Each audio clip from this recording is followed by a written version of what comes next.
ছয় সতীনের শিব মন্দির দেখাবো আজ আপনাদের। হুগলি জেলার খানাকুল থানার রাধানগর গ্রামে নীলাম্বর নামে এক রাজা বা জমিদার ছিলেন। তার 6টি স্ত্রী ছিল। তারা 6 জন সতীন ছিলেন। তাদের 6 সতীনে 6টি শিব মন্দির সারিবদ্ধভাবে দাঁড়িয়ে রয়েছে। সেই মন্দিরগুলি দেখাবো। চলুন বন্ধুরা, শুরু করা যাক সেই মন্দিরের উদ্দেশ্যে। হুগলি জেলার খানাকুল থানায় রাম মন্দির আজ আপনাদের দেখাবো। তো দেখানোর আগে চ্যানেলটি সাবস্ক্রাইব করুন, পাশে থাকা বেল আইকনটি প্রেস করে সঙ্গে থাকুন। তো চলুন বন্ধুরা, সেই 6 সতীনের মন্দির সম্পর্কে আমরা কিছু তথ্য জেনে নিই। পশ্চিমবঙ্গের হুগলি জেলার রাধানগর গ্রাম খানাকুল থানায় দেখতে পাচ্ছেন যে 6টি মন্দির, শিব মন্দির সারিবদ্ধভাবে দাঁড়িয়ে রয়েছে। তো এই মন্দিরগুলি রক্ষণাবেক্ষণের অভাবে ধ্বংসস্তূপে পরিণত হয়েছে। তো এই মন্দিরগুলির একটি ছোট ইতিহাস রয়েছে। এই মন্দিরগুলি স্থাপিত হয়েছে 1195 বঙ্গাব্দে। তো এইখানে যে রাজা ছিলেন নীলাম্বর রাজা, সেই রাজার 6টি স্ত্রী ছিল।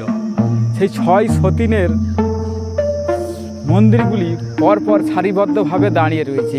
এইখানে এমন লতাপাতা বন জঙ্গলে ভর্তি যে এইখানকে যাওয়াটা খুব মুশকিল ব্যাপার। সাপ খোপের আড্ডা খুবভাবে বেড়ে গেছে। তো এইখানে সব মানুষ যেতে পারবে না।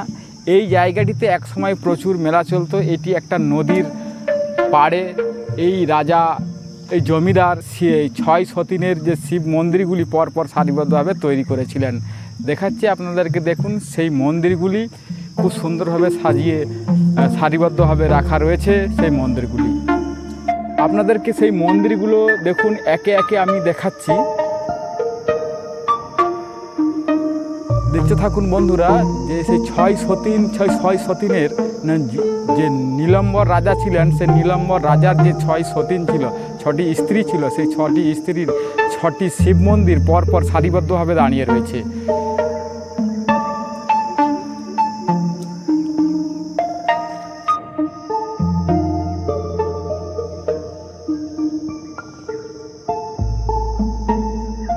এখানটি হচ্ছে পুরোটি শ্মশান। এই শ্মশানের গায়েই রয়েছে, দেখতেই পাচ্ছেন।